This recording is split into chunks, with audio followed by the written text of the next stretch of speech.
Media political awareness ஊடகத்திற்கு உங்கள் அனைவரையும் அன்போடு வரவேற்கிறோம். தீமைகள் நீங்க அருளும் வேண்டும் அதிகாரமும் வேண்டும் என்கிற ரமலான் தொடர் நிகழ்ச்சியில் இன்று நம்முடன் நாம் தமிழர் கட்சியின் தகவல் தொழில்நுட்ப பாசறை மாநில துணை செயலாளர் கடையநல்லூரை சேர்ந்த அண்ணன் சையத் இப்ராஹிம் அவர்கள் நம்மோடு இணைந்திருக்காங்க. வாங்க அவர்களிடம் கேள்விகளை கேட்டு பதிலை பெறுவோம். அஸ்ஸலாமு அலைக்கும் அண்ணா, நல்லா இருக்கீங்களா? வலைக்கும் சலாம் வரமத்துல்லாஹி வபரகாத்துஹு. எப்படி இருக்கீங்க அபுதல்லா? நல்லா இருக்கீங்களா? அல்ஹம்துலில்லாஹ் நலம். உங்களோட நிகழ்ச்சிகளை நம்ம பார்த்துட்டு இருக்கேன். மகிழ்ச்சி. அட்டகாசமாக பண்ணிட்டு இருக்கீங்க இந்த நோன்புல. இது நோம்புல மட்டும் இல்லாம எப்பவுமே தொடர்ற மாதிரி நீங்க பாத்துக்கோங்க. இன்ஷா அல்லாஹ். ரொம்ப மகிழ்ச்சி. கேள்விக்குள்ள போயிடலாம்.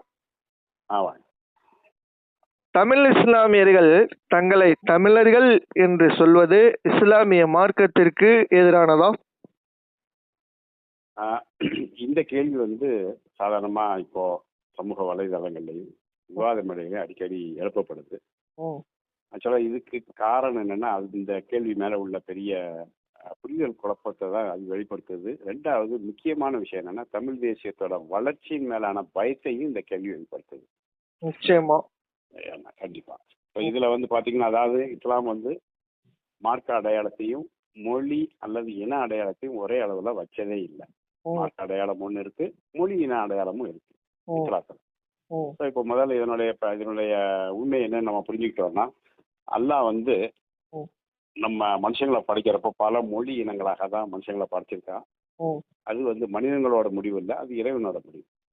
இதையே குரான்ல சூரா குஜராத்ல 49:13 ரொம்ப தெளிவாக அல்லாஹ் என்ன சொல்றான்னா, மனிதர்களே நான் உங்களை ஒரு ஆண் ஒரு பெண்ணிலிருந்து படைச்சோம். நீங்க ஒருவரை அறிந்து கொள்ள கிளைகளாகவும் கோத்திரங்களாகவும் ஆக்கினோம். உங்களில் அல்லாஹ்விடம் மிக கௌரவமானவர் தக்வாவில் சிறந்தவர் அப்படின்னு சொல்லிட்டு முடிக்கிறாங்க. இதுல என்ன சொல்ல வரீங்கன்னா, இன மொழி கலாச்சாரம்ங்கிறது ஈவன் அதுல இருக்கு. நம்ம மனிதர்களோட அடையாளத்துக்காக அதை அல்லாஹ் ஏற்கனவே யூஸ் பண்ணியிருக்கான். நம்மளுடைய உயர்வுங்கிறது நம்ம தக்வால இருக்கு, அதுல மாற்று கருத்து இல்லை. இப்ப அடையாளத்தை பத்தி நம்ம பேசணும்னா, நபிகள் நாயகத்தோட வாழ்க்கைய நம்ம சில உதாரணமாக சில விஷயங்கள் நம்ம எடுத்துக்கலாம். அதுல அவங்க கூட தோழர்களா இருந்தவங்க நிறைய வேற வேற இனத்தை சேர்ந்தவங்க எல்லாம் இருக்காங்க. அதுல நான் 2 பேரை மட்டும் சொல்றேன். சல்மான் அல் ஃபார்சி அப்படின்னு ஒருத்தர், அப்புறம் சோயிப் அர் ரூமி அப்படின்னு ஒருத்தர். சல்மான் அல் ஃபார்சி பாரசீக நாட்டை சேர்ந்தவர், சோயிப் அர் ரூமி ரோமரை சேர்ந்தவர். இவங்க அவங்க பேரை குறிப்பிடறப்போ இன அடையாளத்தை அதுல மறைக்கவும் இல்லை இல்லையா? ஆனா அவங்களை எல்லாத்தையும் ஒன்று சேர்த்தது இஸ்லாம்ங்கிற மார்க்கம். இதுல இருந்து நம்ம தெரிஞ்சுக்கிறதுனா, இணைய அடையாளத்தை இஸ்லாம் தடை பண்ணவே இல்லை. சரிங்களா? ஸோ ஒரு மனுஷன் தன்னை தமிழன்னு சொல்றது இயல்பானது. ஏன்னா அவன் தமிழ் மொழியில பேசுறான், தமிழ் கலாச்சாரம் வளர்ந்துருக்கான். ஸோ தமிழ் முஸ்லீம் அப்படிங்கிற அடையாளப்படுத்துறது எந்த காரணத்தை கொண்டு அது தவறான விஷயமாக இருக்க வாய்ப்பு இல்லை. இதுதான் என்னோட இறுதியான விஷயம். சிறப்பு சிறப்பு. அடுத்ததாக, தமிழ்நாட்டில் வாழும் இஸ்லாமிய அரசியல் தலைவர்கள் இஸ்லாமிய மக்களுக்கு எந்த விதமான அரசியலை கற்றுக் கொடுத்துள்ளார்கள்? இது அடுத்த அட்டகாசமான 2வது கேள்வி நீங்க கேட்டிருக்கீங்க. அதாவது அரசியல் அவங்க கற்றுக் கொடுத்துருக்காங்களா அப்படிங்கிறதுல எனக்கு சந்தேகம் இருக்கு. சமூகத்தின் எதிர்காலத்தோட மிக முக்கியமான சிந்தனைக்குரிய ஒரு கேள்வி இது. தமிழ்நாட்டுல இஸ்லாமிய பல நூற்றாண்டுகளா வாழ்ந்துட்டு இருக்காங்க. அவங்களோட வரலாற்றுல பாத்தீங்கன்னா, வணிகம், கல்வி, கலாச்சாரம், சமூக ஒற்றுமைன்னு நிறைய முக்கியமான பங்கு அதுல வகிச்சிருக்காங்க. இப்போ உள்ள நவீன அரசியல்ல இஸ்லாமியர்களோட அரசியல் பங்கு எந்த திசையில நாட்டப்பட்டிருக்குங்கிறத நம்ம தீவிரமாக சிந்திக்க வேண்டிய நிலையில இருக்கோம் இப்போ. ஏன்னா பல வருஷமா நீங்க பாத்தீங்கன்னா, இஸ்லாமிய சமூகத்திற்கு பெரும்பாலும் அடையாள அரசியல் மட்டுமே, அந்த வடிவில் மட்டுமே நம்ம அறிமுகப்படுத்தப்பட்டிருக்கோம். நாம யாரு, நமக்கு யார் எதிரி, இந்த மாதிரி 2 கேள்விகளை மட்டும் வச்சு உணர்ச்சியை தூண்டுற அரசியல் தான் இப்ப அதிகமாக பேசப்படுது. நாம் யார், நமக்கு யார் எதிரிங்கிறத அது இல்ல பார்க்க முடியுது. ஆமா, அதிகமாக நம்ம அதைத்தான் பார்க்க முடியுது. எதையாவது ஒண்ணு சொல்லிட்டோம்னா அவங்க சொல்றது நம்ம எதிரி, அதனால நம்ம இந்த பக்கம் அப்படிங்கிற மாதிரி நிறைய. ஸோ இது உணர்ச்சியால வர்ற விஷயம். அது ஆக்சுவலா நம்மளுடைய சமூகத்தோட முன்னேற்றங்கிறது இந்த அடையாள உணர்ச்சியால கண்டிப்பாக வளரவே வளராது, அது உருவ முடியாது. நமக்கு தேவை கல்வி, பொருளாதாரம், திறன் வளர்ச்சியில நீண்ட கால சமூக நலத்திட்டம்னா நம்மளை வந்து மேலே கொண்டு போகும். இதை பற்றி யாருமே எந்த ஒரு இஸ்லாமிய அரசியல் தலைவருமே பேசுறதே இல்லை. மேக்சிமம் அவங்க கொண்டு போறது எல்லாமே சார்பு அரசியல் தான். ஏன்னா நம்மளுடைய சமூக அரசியல் அவங்க பேசுறதும் இல்லை. நம்மளும் அதை வந்து கண்டுக்காமலே நம்மளும் வாழ்ந்துட்டோம் கடந்த 60 வருஷமாக.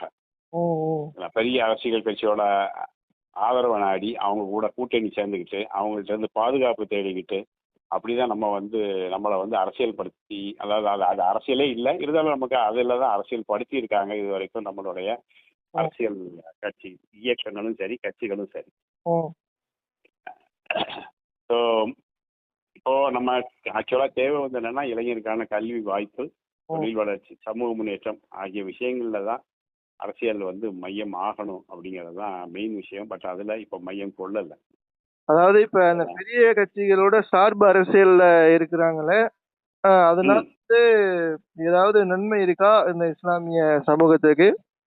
நிச்சயமாக எந்த ஒரு நன்மை. நான் இப்போ 60 வருஷம் இதுல நான் கேட்கிற கேள்வி ஒண்ணுதான். இந்த 60 வருஷமா இது மாதிரி சார்ந்து இருந்து இஸ்லாமிய கட்சிகள் சாதிச்சது என்ன இஸ்லாமிய சமூகத்துக்காக அப்படிங்கிற ஒரு கேள்விக்கு மட்டும் அவங்க பதில் சொன்னாலே நிச்சயமாக அவங்களால எந்த ஒரு முன்னெடுப்பும் அதுக்கு மேல செய்ய முடியாது. அவங்களால என்ன சொல்ல முடியும், மிஞ்சி மிஞ்சி போனான்னா 3% அப்படின்னு சொல்லுவாங்க.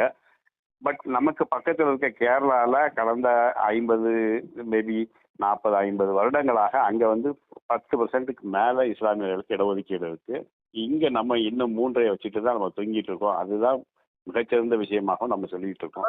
ரொம்ப தப்பு வந்து கிடைக்குது இடஒதுக்கீடு அப்படின்னு நினைக்கிறீங்களா? இல்ல இது ஆக்சுவலா நம்மளுடைய பிரதிநிதித்துவ அடிப்படையில் நம்மளுடைய வாக்கரசியல் அடிப்படையில நம்மளுடைய சதவீதத்தினோட அடிப்படையில கண்டிப்பாக இதுக்கு முக்கியமான பிரதிநிதித்துவம் கிடைக்கணும். அது நமக்கு நாம் தமிழர் முறை கிடைக்கிறதுக்கு 100% வாய்ப்பு இருக்குங்கிறத நான் தெளிவாக சொல்றேன். கண்டிப்பாக மாற்றுக்காக இல்லை. துவா செய்வோம். நிச்சயமாக ஒரு ஒரு ஒரு நல்ல முயற்சியை நம்ம கொண்டு போயிட்டு இருக்கோம் நாம் தமிழர் மூலமாக. அதுல நிச்சயமா ஒரு பெரிய விடியல் இருக்கும்னு நான் நம்புறேன். கண்டிப்பா கண்டிப்பா நிச்சயமா ஒரு நல்லது நடக்கணும். அடுத்ததாக இஸ்லாமிய அரசியலுக்கும் தமிழ் தேசிய அரசியலுக்கும் உள்ள ஒற்றுமை பற்றி உங்களுடைய கருத்து என்ன? இதுவும் அரசியல் விவாதங்கள்ல முக்கியமான கேள்விதான். அதாவது ரெண்டுக்குள்ள ஒற்றுமை என்னங்கிறதை வந்து நம்ம ஆக்சுவலா பேசணும். பட் அதை யாருமே இப்ப பேசுறது இல்லை. தமிழ் தேசிய அரசியல்ல அப்படின்னாலே அவங்க ஏதோ பழமையா பாக்குற மாதிரி பாக்குறாங்க. எனிவே இப்போ முதல்ல ஒரு சின்ன ஹெட்டிங் நான் சொல்றேன். உரிமை மற்றும் நீதிக்கான குரல் அப்படின்னு எடுத்துக்கிட்டீங்கன்னா உரிமைக்கும் நீதிக்கும் இஸ்லாமிய அரசியல் வந்து பெரும்பாலும் முஸ்லிம்கள் எதிர்கொள்ளும் சமூக அரசியல் மற்றும் மத அநீதிகளுக்கு எதிராக குரல் எழுப்புகிறது. இஸ்லாமோட அரசியல் வந்து இதைத்தான் அதாவது இதை நிறைய பண்ணியிருக்கு. சமூகத்திலையும் சரி அரசியல்லையும் சரி மத அநீதிகளுக்கும் எதிராக நிறைய குரல் எழுப்புது. அதே மாதிரி நீதியையும் மனுஷ உரிமைகளையும் அது வலியுறுத்தி இருக்கு இஸ்லாமிய அரசியல். இது தமிழ் தேசிய அரசியலுக்குள்ள வந்தீங்கன்னா அங்கேயும் மொழி அடக்குமுறை, இன அடையாள சிக்கல்கள், அரசியல் புறக்கணிப்பு, இந்த மாதிரி எல்லா அந்த அநீதிகளுக்கு எதிராக தான் தேசிய அரசியலும் தமிழ் தேசிய அரசியலும் குரல் கொடுத்துக்கிட்டு இருக்கு. இந்த ரெண்டுலையுமே வந்து ஒரே மாதிரியான ஒற்றுமை இருக்குங்கிறத நான் பாக்குறேன். அதுக்கடுத்து சமூக நலம், சமத்துவம், அதை வச்சு பாத்தீங்கன்னா இஸ்லாமிய சிந்தனையில பாத்தீங்கன்னா சமூக பொறுப்பு, சமத்துவம், ஏழை எளிக்கு உதவி பண்றது, ஸோ அதோட ஜக்காத்தோட அமைப்பு, இது எல்லாத்தையும் வச்சு பாத்தீங்கன்னா இது இஸ்லாமிய சிந்தனையில இருக்கிற விஷயம். இதே மாதிரி தமிழ் சமூக அரசியல் சிந்தனையில சமூக சமத்துவம், சாதி எதிர்ப்பு, சமூக முன்னேற்றம், இது எல்லாத்தையுமே அது வலியுறுத்துது. ஸோ இது 2வது கோணத்துல இதுவும் வந்து பாத்தீங்கன்னா சமூக நலனையும் மனித சமூகத்தையும் ரெண்டு ஒன்னாவே பார்த்து நமக்கு கற்றுத்தர ஒரு விஷயம் தான் சமூக நலனும் சமத்துவமும். ஸோ இந்த ரெண்டையும் வச்சு நீங்க பாத்தீங்கன்னாலே நிச்சயமாக இரண்டுமே வந்து ஒரே சிந்தனை தளத்துல பயணிக்கிற ஒரு விஷயம்தான் நான் சொல்லுவேன். அதுக்கு இது என்னோட ஒட்டுமொத்த கருத்து. சிறப்பு சிறப்பு.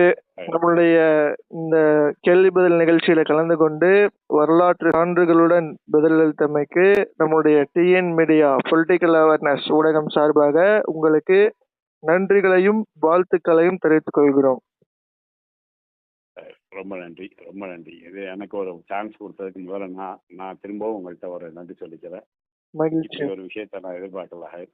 ஸோ இது வந்து இன்னொரு நம்ம மெயினான விஷயம் என்னன்னா நீங்க இதை வந்து கண்டினியூஸா தொடர்ந்து செய்யணும். இன்ஷா அல்லாஹ் இஸ்லாமிய மக்களுக்கிடையே ஒரு பெரிய விழிப்புணர்வை நீங்க ஏற்படுத்தணும். இன்ஷா அல்லாஹ் இன்ஷா அல்லாஹ் கண்டிப்பா இணைந்திருங்க. நிச்சயமா நம்ம அடுத்த அமர்வுல நம்ம பேசுவோம். அஸ்ஸலாமு அலைக்கும் ரஹ்மத்துல்லாஹி வபரகாத்துஹு. வலைக்கும் ஸலாம் வரஹ்மத்துல்லாஹி வபரகாத்துஹு. நம்மளுடைய இந்த டிஎன் மீடியா வலையொலியை அதிக நபர்கள் பார்த்து கொண்டிருக்கிறீங்க. பார்த்து கொண்டிருக்கக்கூடிய அந்த நேயர்களுக்கு ஒரு அன்பான வேண்டுகோள், நம்மளுடைய வலையொலியை சப்ஸ்கிரைப் பண்ணிட்டு பாருங்க. இன்ஷா அல்லாஹ் நாளை வேறொரு விருந்தினருடன் சந்திப்போம்.